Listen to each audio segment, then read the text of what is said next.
सेठ लोगों, यो है आज की बोली जो 15,000 से शुरू हुए हैं। तो लगाओ 16,000, 17,000 और बढ़ो 25,000। ये बार 25,000 से आगे कोई है कि निकल गई सबकी हवा?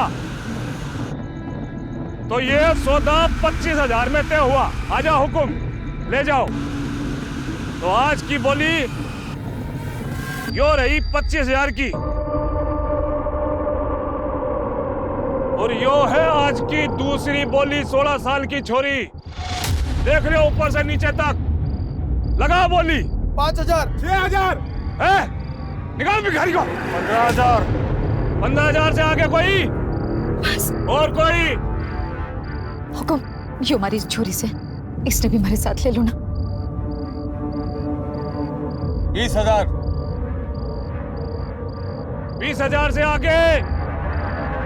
ये लो हुकुम, ले जाओ। तो आज की यह बोली दोनों माँ बेटी का 45,000 में सौदा तय हो गया। मासा छोरा, हुकुम बस एक आखिरी एहसान कर दो ना हमारे पे।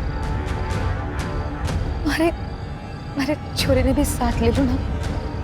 इसमें खरीदने के लिए आपने पैसे नहीं देने पड़ेंगे। ये तो मुफ्त में आ जाएगा। आपने सब्जी, कपड़े, जानवर और रोजमर्रा की जरूरतों का बाजार लगते अक्सर देखा होगा, लेकिन आज 21वीं सदी में इस तरह से एक औरत और एक नाबालिग की बोली लगते हुए नहीं देखा होगा। 2020 में भी समाज की कथनी और करनी में भयानक अंतर दिखाई देता है, जो उन सारे दावों की पोल खोल देता है कि आज औरतें पुरुषों के साथ कंधे से कंधा मिलाकर चल रही हैं। क्योंकि हमारे समाज में आज भी ऐसे बहुत से लोग मौजूद हैं जो औरत को सिर्फ इस्तेमाल की वस्तु समझते हैं, जिसके हिसाब से औरतों के पास सिर्फ कर्तव्य है, अधिकार नहीं।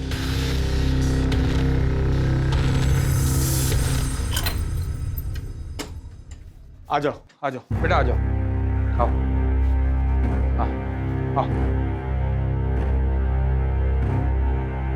सामान वामान सब रख दो यहाँ पर, ठीक है? आज से तुम तीनों यही रहोगे। पर हुकुम, ये घर किसका है? अरे घर किसका वो छोड़ो ना, तुम लोग सब यहाँ सामान वामान रख दो। वैसे हुक्म, ये घर तो बहुत साफ सुथरा है, अच्छा है। काम का भी बता देते तो। आधार कार्ड है तेरे पास? हाँ है, पर आधार कार्ड क्यों? ला दी मुझे, दे। आ जा बेटा, बैठ।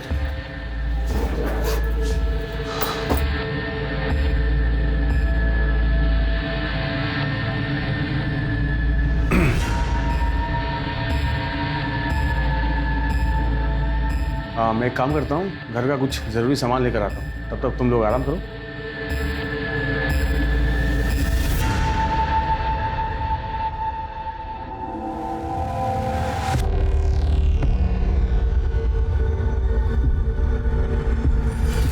मासा, आपने आधार कार्ड देने की क्या जरूरत थी? बोल देते ना नहीं है। ये छोरी, हमारा दिमाग नहीं चला ना उस वक्त, उन्होंने मांगा मैंने दे दिया। दिमाग ना चला मतलब? थारी इन्हीं हरकतों की वजह से आज हम यहाँ आए। क्या जरूरत है आधार कार्ड देने की? तो छोरे शांति रख। वहाँ कौन से मजे में थे? अरे ना काम था ना खाने को था। हम दोनों ने ना भूखा नहीं मारना चाहती, इसलिए यहाँ आने के लिए राजी हो गई। और तुम दोनों मने खामखा में सुना रहे हो। चलो कोई ना, सब ठीक हो जाएगा। कैसे ठीक होगा? अब तो तुमने आधार कार्ड भी दे दिया, अब तो मैं ऐसे भाग भी ना सकते।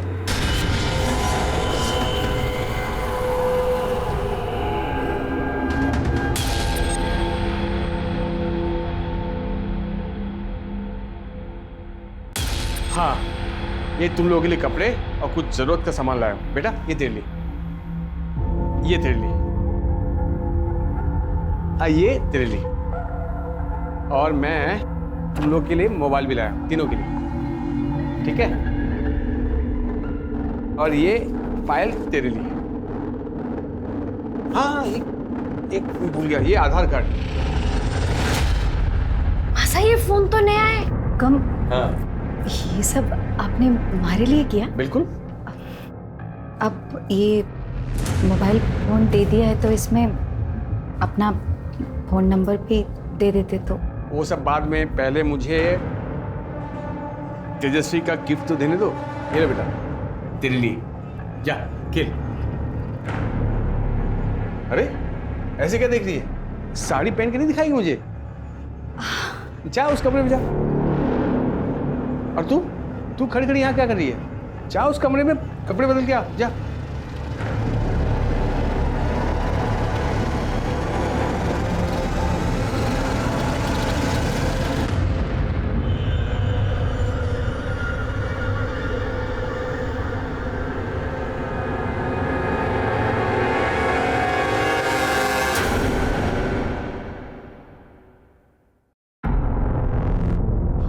आप यहाँ क्या कर रहे हो?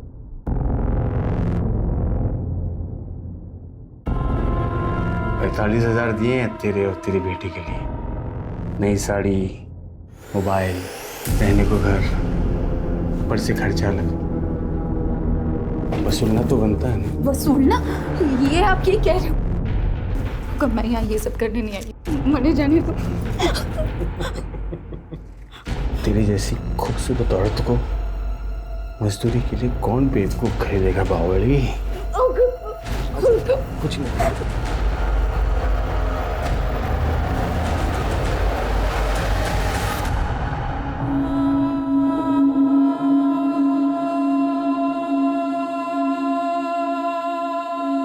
मासा, देखना कैसी लग रही हूँ।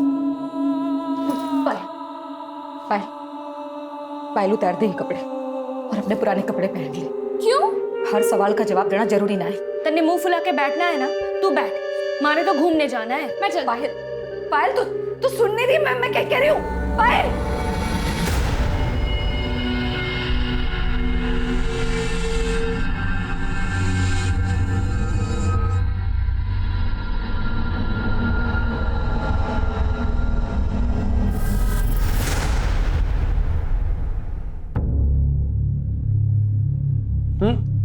मेरा हो गया, मुझे मत दो। एक बात पूछनी थी। रोज रात में तो आप हमारे साथ तो रहते नहीं, तो फिर कहाँ जाते हो?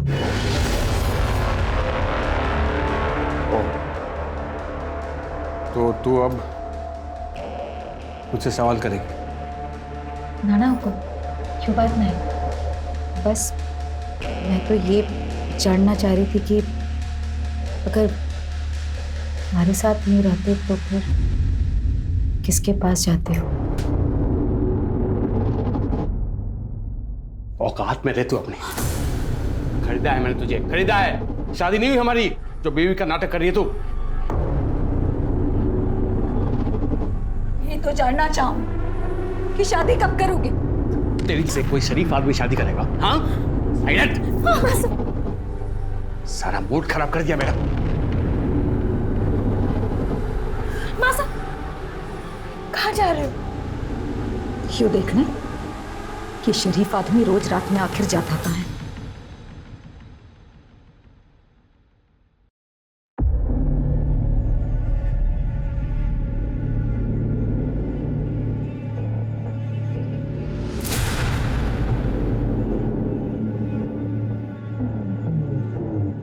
कहाँ गई थी तू?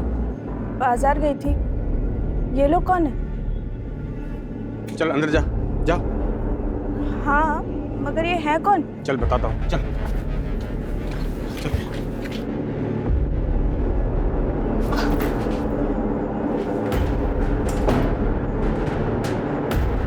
अब समझ में आ गया कौन है ये लोग?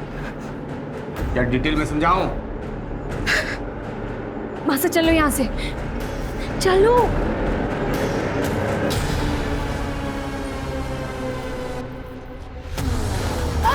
चल निकल यहाँ से। अब दोबारा कभी यहाँ दिखाई दी ना, जान से मार दूंगा मैं।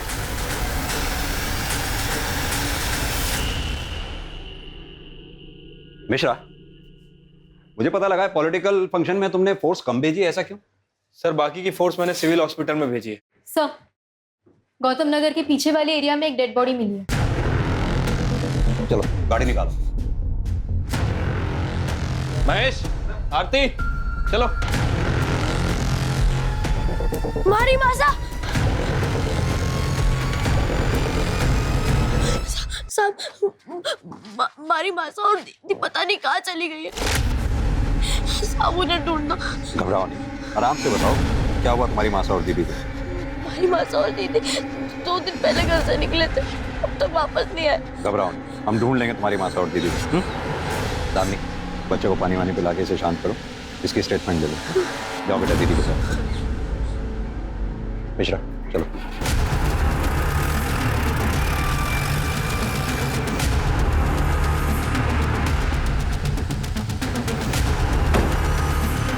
आओ सर इधर।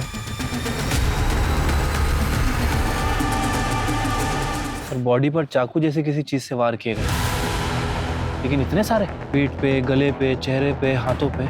मल्टीपल स्टैबिंग कौन हो सकता है?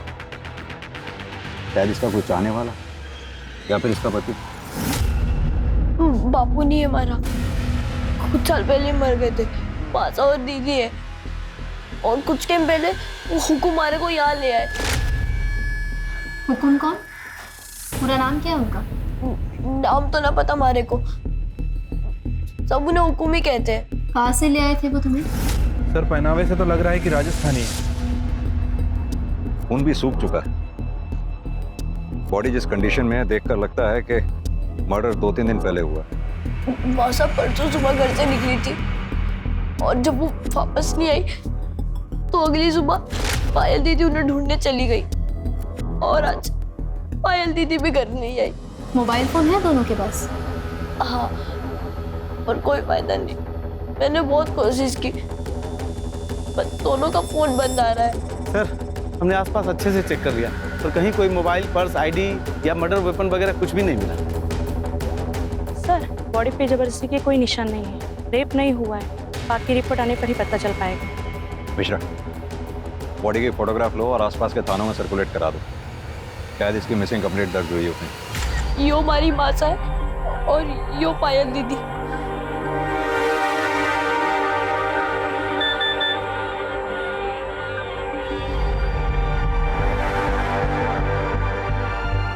बेटा, तुम्हारी माँ के हाथ पे कुछ गुदा हुआ है क्या, या कोई निशान? हाँ, माँ के सीधे हाथ पे यहाँ ओम का निशान है। बेटा, अभी मैं तुम्हें कुछ दिखाने वाली हूँ, घबराना नहीं, ध्यान से देखो और मुझे बताओ कि यही तुम्हारी माँ है? मासा, यो हमारी मासा। इन्हें क्या हुआ दीदी? मासा को क्या हुआ? मासा ऐसे लेटी। शांत हो जाओ। मासा जागो, मासा, मासा, मासा। सर आज तक अपने करियर में मैंने ऐसा केस नहीं देखा। एक 12 साल के लड़के को अपनी माँ की बॉडी की शिनाख्त करनी पड़ी। मिश्रा, जाहिर सी बात है, इस बच्चे तेजस्वी का सदमा बहुत गहरा है, हम चाह के भी इसका दुख कम नहीं कर सकते।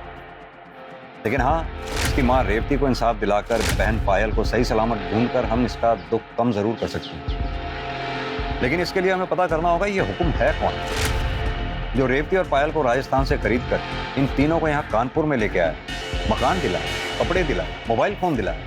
मिश्रा तुम एक काम करो, पता करो ये तीनों नंबर किसके नाम पे रजिस्टर हैं। शायद इसी के जरिए हम उस हुक्म तक पहुंच पाएं और पायल को सही सलामत ढूंढ पाएं। ठीक है सर। सर तेजस्वी ने हुकुम का ये स्केच बनवाया। महेश सर पता करो रेवती के घर के आसपास कहीं सीसीटीवी हो तो उसकी फुटेज चेक करो, देखो क्या ये आदमी रेवती के घर के आसपास चक्कर लगाता दिखाई दे रहा है। अगर नहीं तो उसके आस पड़ोस में पड़ोसियों को सबको ये स्केच दिखाओ और इसके बारे में जितनी डिटेल मिले सब पता करो। सर ऐसा भी हो सकता है कि रेवती का मर्डर इस हुकुम ने किया हो, क्योंकि सर तेजस्वी ने बताया था कि जब से रेवती गायब हुई है ये हुकुम भी उसके घर के आसपास नजर नहीं आया। ये रेवती की पोस्टमार्टम रिपोर्ट आई क्या? सर अभी सरकारी हॉस्पिटल में हड़ताल चल रही है, शाम तक खत्म हो जाएगी। सर कल तक पोस्टमार्टम रिपोर्ट आने की उम्मीद भी है। सर, रेवती, पायल और तेजस्वी तीनों के भी नंबर्स रेवती के नाम पर रजिस्टर्ड है। फोन और सिम कार्ड तीनों भी अलग अलग जगह से खरीदी गई हैं और एड्रेस प्रूफ में राजस्थान के एड्रेस का आधार कार्ड दिया गया है। इन तीनों के कॉल रिकॉर्ड्स में ये हुकुम का नंबर जरूर होगा जिसकी रेवती से बात होती होगी। सर रेवती के कॉल रिकॉर्ड्स में तो बस 2 ही नंबर मिले हैं, एक पायल का और दूसरा तेजस्वी का। इन दोनों के अलावा तीसरा कोई नंबर नहीं है। ये पायल और तेजस्वी के कॉल रिकॉर्ड्स चेक किए? हो सकता है उनमें से कोई एक नंबर हुकुम का हो। यस सर, पायल की कॉल रिकॉर्ड्स में कुछ ऐसे नंबर्स मिले हैं, हम चेक कर रहे हैं कि वो नंबर्स किसके हैं। इतने नंबर्स में से एक नंबर तो हुकुम का जरूर होना चाहिए। एक काम करो, उस बच्चे तेजस्वी को लेकर आओ। Yes sir. बेटा तेजस्वी, आपको पुलिस स्टेशन में रहने में कोई दिक्कत तो नहीं हो रही ना? अगर कुछ प्रॉब्लम हो या कुछ चाहिए हो तो बता देना। साहब पायल दीदी मिली? नहीं बेटा, अभी तो नहीं, लेकिन जल्दी मिल जाएगी। तेजस्वी, हमने कुछ नंबर्स हाईलाइट किए। ये ब्लू कलर में जो नंबर हाईलाइट किए हैं, जरा इन्हें देख के बताओ, ये किसके नंबर है? पता नहीं साहब, पर ये शिव और लाखन के ही होंगे, क्योंकि हमारे से अलग दीदी इन दोनों से बातें करती थी। बेटा ये दोनों रहते कहाँ पर हैं? घर तो नहीं पता साहब, पर हमारे घर के आसपास ही देखा है मैंने इन्हें। इन्हें देखोगे तो पहचान लोगे? हाँ।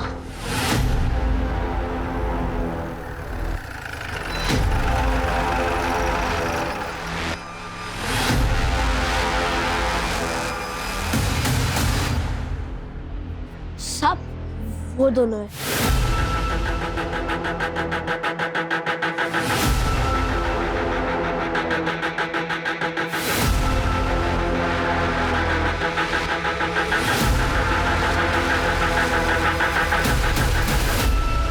साहब हम और पायल दोस्त थे, वही हमको बताई थी कि उनके यहाँ जो एक आदमी आता था उसको ये सब हुक्म करके बुलाते थे। क्या यही है वो आदमी? हाँ साहब यही है। तुम दोनों हो पायल से दोस्ती का नाटक कर रहे थे ना? चल क्या रहा है ये सब? कहाँ गायब है पायल? क्या जाने कहाँ है साहब, हम खुद उसे 2 दिन से खोज रहे हैं। और तू कितने दिन से खोज रहा है पायल को? तू भी तो उसे फोन करता था ना? दोस्त है उसका। काहे की दोस्ती साहब, वो तो हमको घास भी नहीं डालती थी, सारा दिन फोन करते रहते थे मगर फोन नहीं उठाती थी। वो तो सब शिव को ही बढ़ावा देती थी, बस दोनों का बराबर चुम्मा चाटी चलता था साहब। हम भी समझ गए थे कि वो भी दुनिया के जैसी है, हम विकलांग को काहे चुनेंगे। टुकुर टुकुर का देख रहा है बे? तू तो सब जानता है ना, पता था क्या नहीं साहब को? बच्चे से नहीं मुझसे बात कर। क्या कह रहा था? पायल तुझे घास नहीं डालती थी, इसीलिए तूने पायल को गायब कर दिया? हम कुछ नहीं किए साहब। साहब ये सही बोल रहे हैं, पिछले 1 महीने से हमारा प्यार था, फोन पे बातचीत, मैसेज खूब चल रहा था। ये देखिए साहब, वो खुद भी हमको मैसेज करती थी। क्या पायल ने तुम दोनों को ऐसा कुछ बताया था जो उसके गायब होने की कोई खास वजह बन सके? बताई तो नहीं थी साहब, पर हम खुद देखे थे उसके साथ जो हुआ था। एक आदमी उनके घर आया था, वो पायल के साथ रेप किया था, तो वो भी उसके माँ के सामने। कब हुआ था ये? अब पायल के गायब होने के 1 दिन पहले। हम समझ गए थे उसके साथ जो कुछ हुआ है सबका उस पर बहुत बुरा असर हुआ होगा, इसलिए मुझसे मिलना चाह रहे थे, उसे थोड़ा सांत्वना देने के लिए। बेटा तेजस्वी, तुम इस बारे में पता था? नहीं, मासा और दीदी ने मैंने कुछ ना कही। तो तुम दोनों ने उस आदमी का चेहरा नहीं देखा जिसने पायल का रेप किया था? नहीं साहब। अब तो हम सब कुछ बता दिए, जाएं क्या? नहीं, तुम दोनों तब तक नहीं जा सकते जब तक ये साबित ना हो जाए जो कहानी तुमने सुनाई है वो सच है, और पायल के गायब होने में तुम दोनों का कोई हाथ नहीं।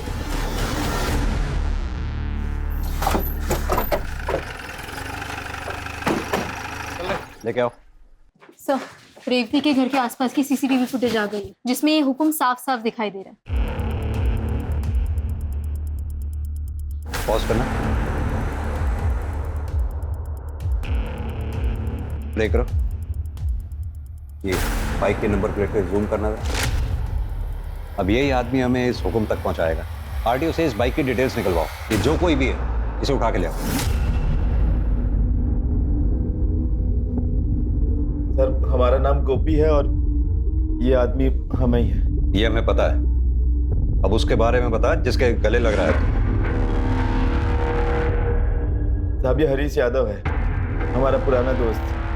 बहुत साल से हम एक दूसरे के टच में नहीं थे, लेकिन कुछ दिन पहले जब हम उसको देखे तो मिल लिए और 4 बातें हो गई। अबे और आगे हो क्या? अंधा है क्या? इतना नहीं है। हरीश क्या बात है हरीश मेरा भाई, कैसा है यार? बढ़िया यार, तू बता कैसा है? मैं बहुत बढ़िया हूँ। अब 2 मिनट की बस मुलाकात थी साहब, बस। कहाँ रहता है तेरा ये हरीश यादव? बचपन के दोस्त हैं। ये पहले वो सुमन विहार में रहता था। अभी कुछ दिन पहले जब हम वहाँ गए तो पता चला बहुत पहले ही वहाँ से कहीं शिफ्ट हो गया है। अभी कहाँ शिफ्ट हो गया साहब ये हमको नहीं पता। इतने साल बाद मिला उसे नया पता नहीं मांगा? फोन नंबर तो होगा। नंबर मांगे थे साहब उससे, लेकिन वो टाल दिए। वो ना देना चाहते होंगे तो हम फिर जोर भी नहीं डाले। फिर साहब वो अपने रास्ते और हम अपने रास्ते। तो साहब हम जितना जानते थे हम सब बता दिए। अब हम जा सकते हैं। मिश्रा, इसके एक फोटो ले लो रिकॉर्ड में रखने के लिए। आपके पड़ोसी विष्णु यादव के यहाँ कुछ गड़बड़ चल रही है, मैं कुछ समझा नहीं। अरे सर, उन्होंने 16-17 साल की लड़की को घर में कैद करके रखा है, वो भी बिना कपड़ों के, सिर्फ चादर में। हमने खुद देखा है उसे खिड़की पर खड़े हुए। जिस लड़की को उन्होंने कैद कर रखा है उसी को खिड़की पे हवा खाने खुला छोड़ दिया। अरे मैडम, हम झूठ थोड़ी बोल रहे हैं, हम यहाँ पे अपना समय खराब करने नहीं आए हैं। दामिनी, ध्यान से देखो, यही थी वो लड़की? हाँ हाँ साहब, बिल्कुल यही लड़की थी।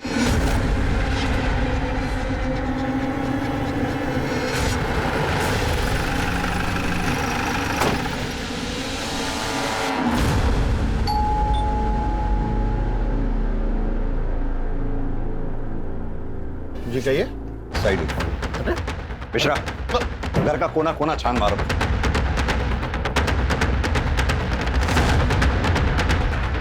सर बताएंगे आप क्या ढूंढ रहे हैं? आप हमें अपना काम करने दीजिए। पर हुआ क्या? क्या चाहिए आप लोगों को? सब पता चल जाएगा।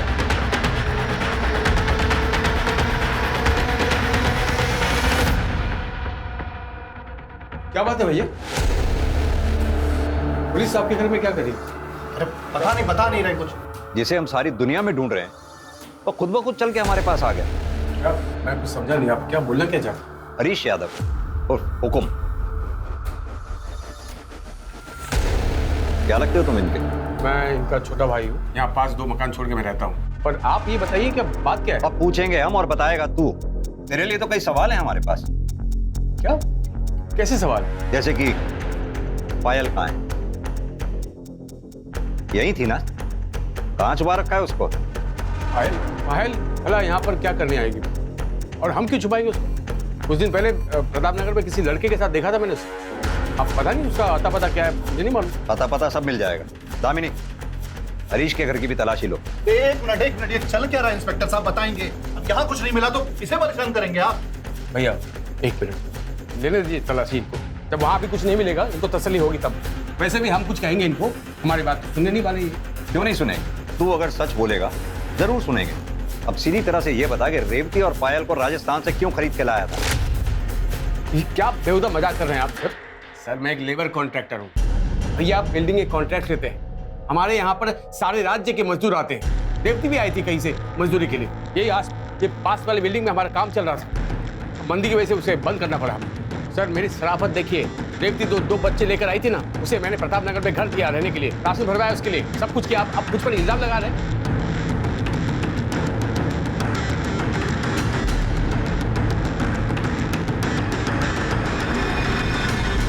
तू तो बहुत दयावान निकला।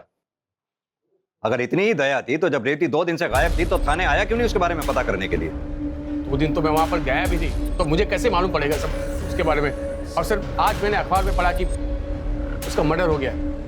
सर पायल वहाँ भी नहीं मिली। खामखा आप लोग।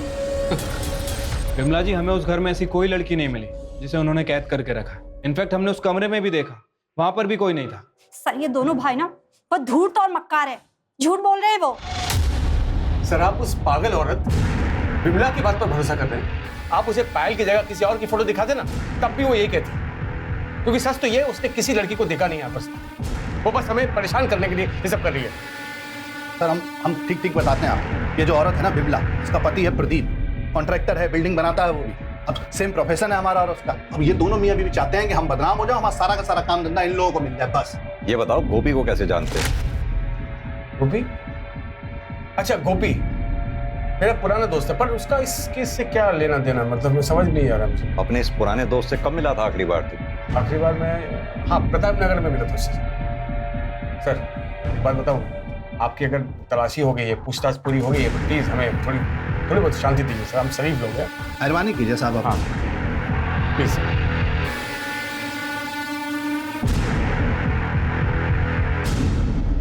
ये हरीश यादव का कच्चा चिट्ठा निकालो, कॉल रिकॉर्ड्स, मोबाइल रिकॉर्ड्स सब निकलवाओ, और ये विमला ठाकुर की क्या कहानी है पता करो। सर विमला ने यादव परिवार पे जितने भी इल्जाम लगाए थे सारे के सारे बेबुनियाद थे। वो ये काम उन दोनों भाइयों को फंसाने के लिए कर रही थी। यानी कि बिमला ने किसी लड़की को खिड़की में देखा है, ये बात झूठ भी हो सकती है? हो सकती है सर। चाहे ये लड़की वाली बात झूठ भी हो, लेकिन फिर भी इन यादव भाइयों के बीच कुछ तो चल रहा है। मैंने नोटिस किया जब हम हरीश और विष्णु से बात कर रहे थे तो हरीश की बीवी बीना यादव कुछ घबराई हुई थी।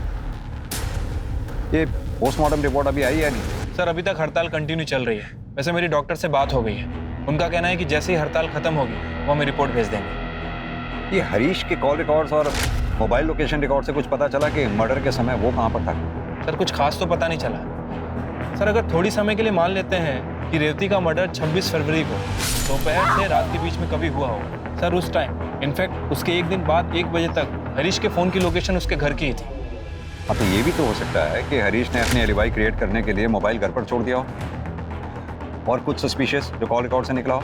गोपी हम तो झूठ बोल रहा था सर, उसके पास हरीश का कॉन्टैक्ट नंबर नहीं था, लेकिन हरीश के कॉल रिकॉर्ड सच्ची कहानी बयान कर रहे। गोपी पिछले 1 महीने से हरीश से बात कर रहा था। उठा के लाओ इस गोपी को।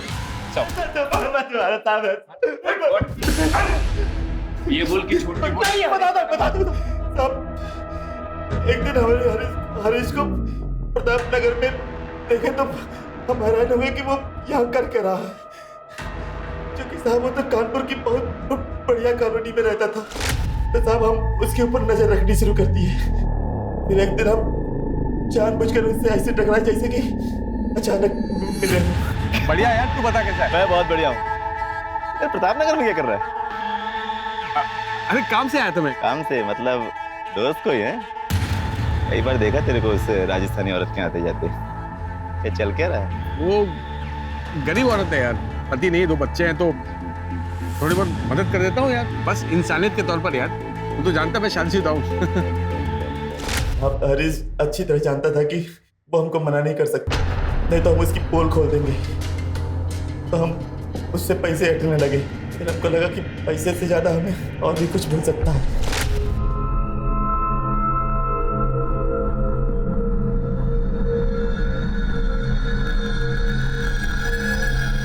अरे रहने दो, ये रहने, तुम अपने कमरे में जाओ, ठीक है?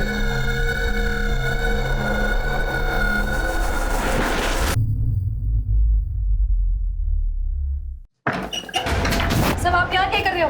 हैरान क्यों हो रही? बताया नहीं क्या हरीश तुमको?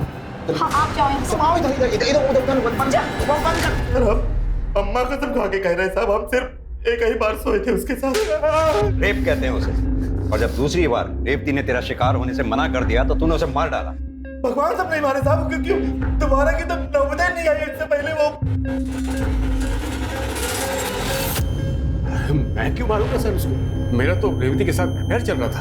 अफेयर नहीं चल रहा था, तूने रेवती को अपनी हवस मिटाने के लिए खरीदा था, और न तू सिर्फ उसका इस्तेमाल कर रहा था बल्कि औरों से भी रेवती का इस्तेमाल करवा रहा था, जैसे कि गोपी। झूठ बोल रहा है सर, वो कभी ना एक नंबर का। रेवती ने मुझे बताया था कि वो गोपी ताक झाक करते हुए उसके घर तक गया था और उसे अकेला देखकर उसके साथ जबरदस्ती की। वो बिल्कुल टूट गई थी सर। मैं तो यहाँ तक सोचा कि अगर मैं इससे शादी कर लूँ तो शायद उसका दुख कम हो जाए, लेकिन मैं ऐसा करता इससे पहले कि वो गायब हो गई सर। और 2 दिन बाद अखबार में खबर मिली कि उसका मर्डर हो गया। आपको बता नहीं सकता कितना झटका लगा मुझे सर। अगर इतना ही बड़ा झटका लगा था तो तू पुलिस स्टेशन क्यों नहीं आया उसके बारे में पूछताछ करने के लिए? ना ही तूने उसके बच्चों की सुध ली। पायल और तेजस्वी को ढूंढने में प्रताप नगर गया था, पर वो दोनों वहां नहीं थे, चले गए थे कहीं। और आप ही ने तो बताया कि पायल लापता है। अब तक तेजस्वी का भी पता नहीं चल रहा, कुछ पता नहीं सर कहाँ होगा, कैसा होगा। बड़ी चिंता हो रही है मुझे उसकी। उसकी चिंता मत कर, वो जहां कहीं भी है सुरक्षित है।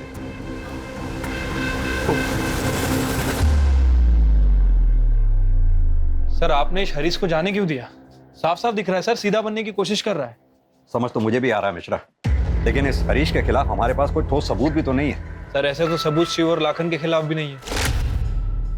छोड़ दो उन्हें। लेकिन सर देखो मिश्रा, इन तीनों का कनेक्शन पायल से है, तो पायल जरूर इन तीनों में से ही किसी एक के पास होगी। ये जानने के लिए थोड़ा बहुत तो रिस्क लेना ही होगा।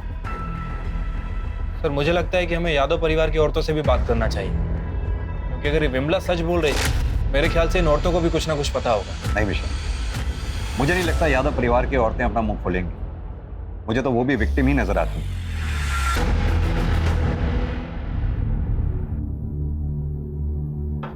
क्या बनाया तूने? ना नमक है ना मिर्च, एक खाना नहीं बनता तुझसे। घूर क्या रही है? घूर क्या रही है? ये नीचे कर। और ये सर पर घूंघट क्यों नहीं है? हाँ, और गलती करना चाहती तू?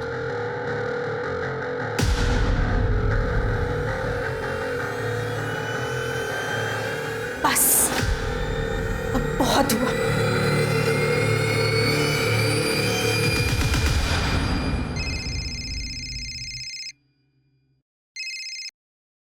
हाँ जी बोलिए।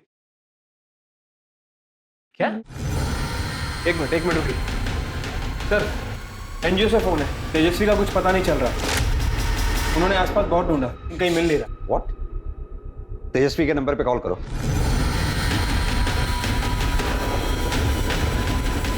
सर उसका फोन भी स्विच ऑफ है। मिश्रा, इससे पहले कि तेजस्वी के साथ कुछ गलत हो जाए हमें उसे ढूंढना होगा। चलो।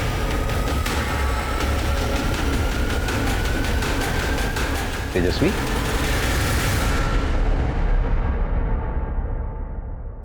घबराओ नहीं,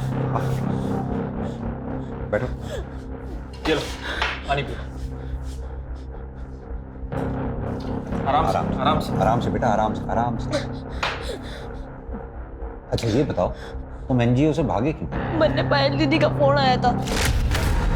पायल दीदी? क्या कहा उन्होंने? कितने दिन कहाँ थे वो? इतनी बात नहीं हुई, बस इतना कहा कि शिव की मदद से हम गाँव वापस जा रहे हैं। और रात को 11:30 बजे कमला विहार के पास आने को कहा। मैं वहाँ एनजीओ से भागकर वहीं गया था। मैंने उनका बहुत इंतजार किया पर वो वहाँ नहीं आई। हमारी दीदी को ढूंढ लो सब, हमारी दीदी को ढूंढ लो सब। चिंता मत करो, बैठ जाओ, हम तुम्हारी दीदी को ढूंढ लेंगे। मिश्रा, ये शिव जहाँ कहीं भी है उसे खोद के निकालो और पायल के फोन पे कॉल करो। उसका कोई पता नहीं, उन्होंने कोई और नंबर से कॉल किया था। तो फिर किस नंबर से किया था? उन्होंने ये नंबर से कॉल किया था। किसका नंबर है? पता नहीं। कॉल करो इस नंबर पर।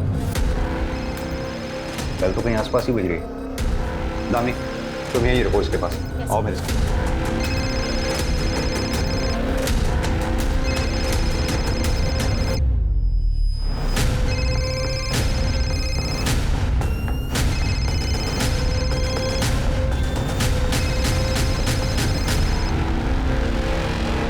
सर 27 मई की शाम को पायल अपनी माँ रेवती को ढूंढने के लिए हमारे घर पर आई थी। फिर हरीश ने बोला कि वो उसकी माँ को ढूंढेंगे और फिर ये भी बोला कि जब तक उसकी माँ नहीं मिलती है पायल हमारे घर पर रह सकती है और अपने छोटे भाई को भी ला सकती है। मगर ये सब वो सिर्फ उसे बेवकूफ़ बनाने के लिए बोल रहा था। उसके बाद हरीश ने विष्णु के घर में ले जाकर पायल को कैद कर दिया। दोनों भाई दिन रात उस बच्ची को नोच रहे थे और मेरी सास और अंजू भाभी को भी इससे कोई प्रॉब्लम नहीं थी। उल्टा वो उसे बढ़ावा दे रहे थे।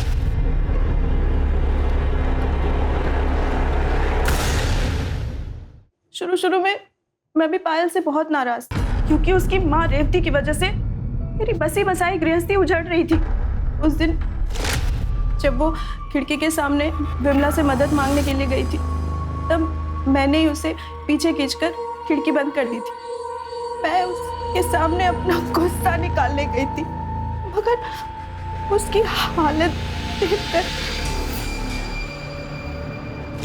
पायल के साथ जो कुछ भी हो रहा था वो सुनकर मेरी रूह कांप गई।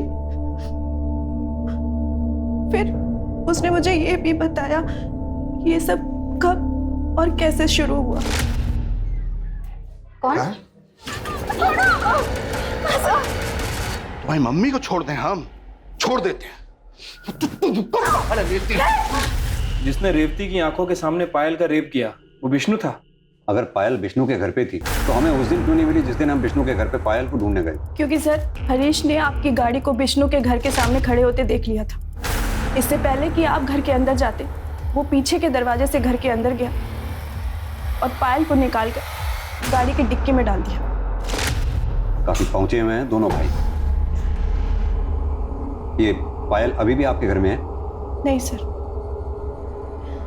मुझे पता था कि आज हरीश और विष्णु घर लेट आने वाले हैं, इसलिए मैंने पायल को भगाने का प्लान बनाया। उसे अपना फ़ोन दिया और उसने अपने बॉयफ्रेंड शिव और अपने छोटे भाई को फ़ोन करके ये बोला कि वो कमला विहार मतलब मेरे घर के पास रात को आ रहे। उसके बाद क्या हुआ?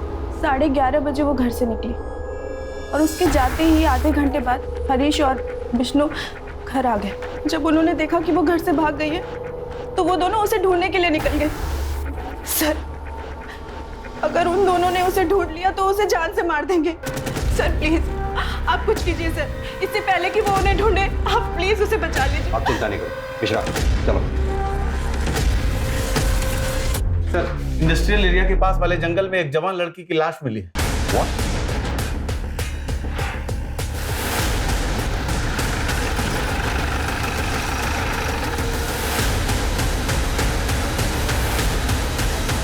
और इसे भी रेवती की तरह किसी धारदार हथियार से मारा गया। सर इसकी बॉडी पे भी बहुत सारे जख्म है। बॉडी चेक करो। Yes sir.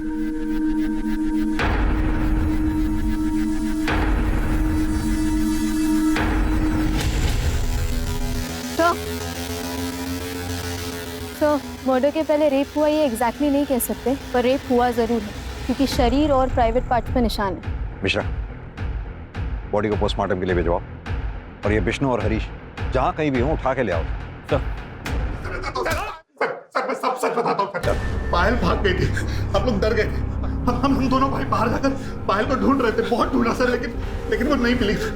तो थकार के हम लोग वापस आ गए थे। वापस आ गए? इतनी रात को सीसीटीवी फुटेज में सिर्फ एक गाड़ी इंडस्ट्रियल एरिया की तरफ जाते हुए दिखाई दी, जो गाड़ी तुम दोनों की है। और इतना ही नहीं, उस गाड़ी में खून भी मिला है, जो फॉरेंसिक रिपोर्ट आने के बाद क्लियर हो ही जाएगा कि वो खून पायल का है, उस पायल का जिसे तुम दोनों भाई दिन रात रेप करते रहे। उसकी बॉडी, कपड़े, तुम्हारा डीएनए एक बार अगर मैच हो गया ना, तुम्हारा बाप भी सच बोलेगा।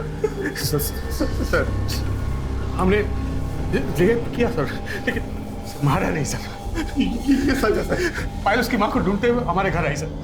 हमने उसको अपने घर में कैद कर लिया सर।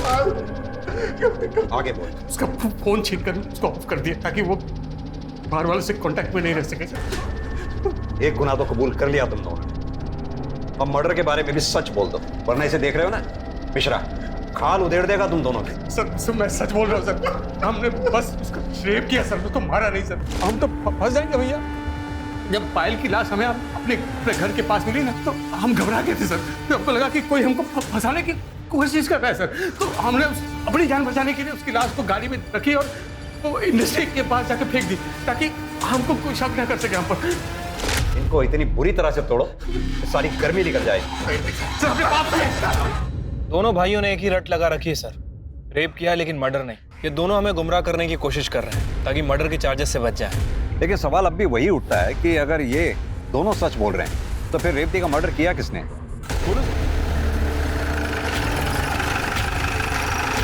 सर पीएम रिपोर्ट आ गई। फाइनली आई गई? हाँ सर, पायल का जब मर्डर हुआ वो प्रेग्नेंट थी सर। दोनों के साथ गैंग रेप हुआ है। रिपोर्ट में साफ साफ मेंशन है सर, बॉडी पे जितने भी घाव हैं वो 2 से 3 इंच गहरे हैं। तब सर जिसने मर्डर किया उसके हाथों में ज्यादा जान नहीं थी, इसीलिए इतने गहरे घाव नहीं कर पाया। मौत घाव की वजह से नहीं, बल्कि बहुत ज्यादा खून बहने की वजह से। इसीलिए पायल की बॉडी पर 50-60 वार किए गए। मिश्रा, ये काम हरीश, विष्णु या शिव का नहीं, किसी और का है। सर आपने उस दिन लाखन को नोटिस किया था, उसके हाथ बहुत कमजोर लग रहे हैं। हाँ, लेकिन चलो अगर मान भी लिया जाए लाखन के पास पायल को मारने का मोटिव हो सकता है, लेकिन वो रेवती को क्यों मारेगा? जो हाथ सीधी तरह से चाय का गिलास नहीं पकड़ पा रहे थे, चाकू कैसे पकड़े? सर अगर लाखन नहीं है फिर ये मर्डर किसने किया?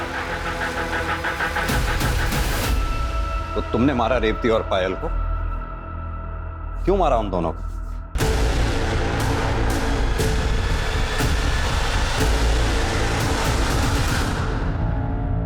हमारे को बिल्कुल अच्छा ना लगा था जब कोई हमारी मासा की बेइज्जती करता था। वो घूम 2 पैसे की औरत गई थी, उसने हमारी मासा को। 2 पैसे की औरत? मुझे तो उस दिन शिव और लाखन से पता चल गया था कि दीदी के साथ भी जबरदस्ती हुई थी। मासा गुस्से में हुकुम से बात करने घर से निकली और उसका कुछ फायदा नहीं था, इसलिए मैंने उनका पीछा किया और गौतम नगर के पास पहुंचते ही जब मासा घर ना लौटी तो पायल दीदी बहुत घबरा गई थी। वो घर से निकली और कही कि मासा को ढूंढने जा रही है, फिर वो भी वापस ना आई। फिर मैं आपके पास उसके गायब होने की शिकायत लिखवाने आया। जब मुझे पायल दीदी का फोन आया तो उसने मुझसे कही कि हम गाँव वापस जा रहे हैं। मैं बहुत खुश था, उसकी कही हुई जगह पर उससे मिलने भी गया। दीदी, तेजस्वी, कहाँ चले गए थे आप? दीदी, तारा यो क्या हाल किसने किया? ये तुझे किसने मारा? कुमार उसके भाई ने रोज जबरदस्ती करते थे मेरे साथ, बहुत बुरा हाल किया। मैं तो पहले भी यहाँ नहीं आना चाहता था, पर मासा ने जबरदस्ती करके मुझे झोंक दिया इस नरक में, इसलिए मार दिया दोनों को मैंने। माना कि तुम्हारी माँ रेवती और बहन पायल के साथ जो कुछ भी हुआ बहुत गलत हुआ, लेकिन पुलिस थी ना उनके गुनाहगारों को सजा देने के लिए। तुम्हें इस तरह से कानून अपने हाथ में नहीं लेना चाहिए।